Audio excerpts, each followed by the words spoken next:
الله الرحمن الرحيم نصر من الله وفتح قريب. بسم الله الرحمن الرحیم. یہ جو القدس جس کے لیے ہم جمع ہوئے اور ایک احتجاجی جلسے میں ایک بات بیان کرنے کی کوشش کر رہا ہوں. یہ قدس کی لڑائی ہماری پہلی لڑائی نہیں ہے اور لڑائی کوئی نئی لڑائی ہے. 15 مئی 1948 سے یہ جنگ ہم لڑ رہے ہیں اور انشاءاللہ لڑتے رہیں گے جب تک کہ یہ ہم قدس کو جیت نہ لیں.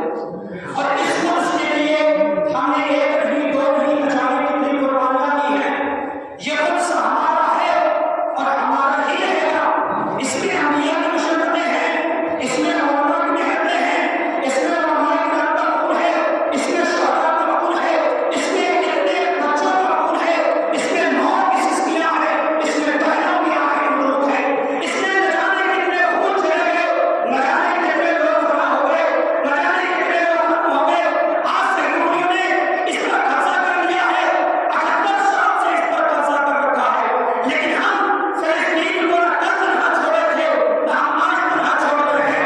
حسن رسول اللہ نے کہا تھا کہ ہمارا کوئی بھی حال ہو جائے, ہم کسی بھی کیفیت میں آ جائے, کسی بھی حال میں ہو جائے, نہ ہم قدس کو تنہا چھوڑ سکتے ہیں نہ فلسطینیوں کو تنہا چھوڑ. فلسطینیوں کو ہم تنہا نہیں چھوڑنے والے.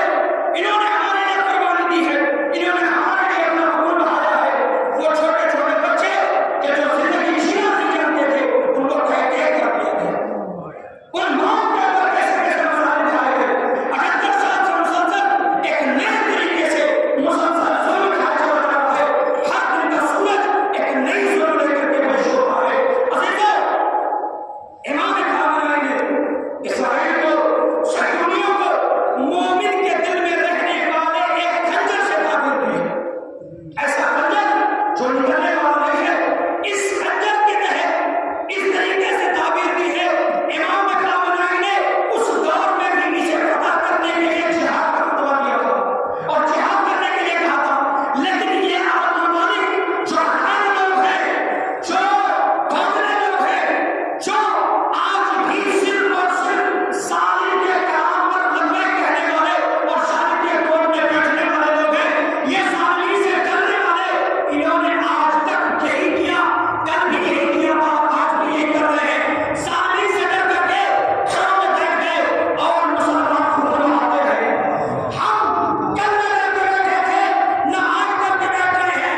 ہمارے یہاں پر چھوٹے چھوٹے بچوں کو مارا گیا ہے.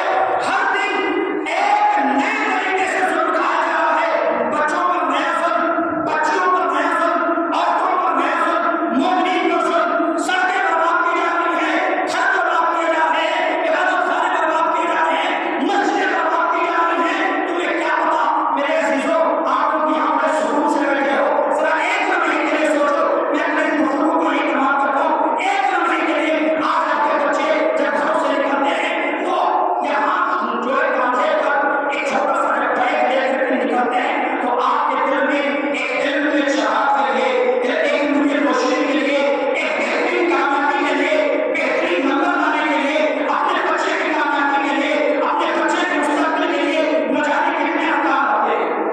یہ جتنے نوجوان ہیں جب پڑھنے کے لیے جاتے ہیں تو بلندی حاصل کرنے کے لیے ایک فکر آتی ہے, جاب کرنے کی فکر, بلندی حاصل کرنے کی فکر, پیسہ کمانے کی فکر, اپنے والدین کا نام روشن کرنے کی فکر. لیکن جب آپ کا بچہ جاتا ہے تو بڑے ارمان لے کر کے جاتا ہے, تو بڑے ارمان لے کر کے آتا ہے. لیکن ذرا سوچیے, وہ فلسطین کے جس میں اتنے بچے جب بیگ لے کر کے جاتے ہیں تو ماں دعا کرتی ہے خدا کے لیے واپس آ جائے. نہ جانے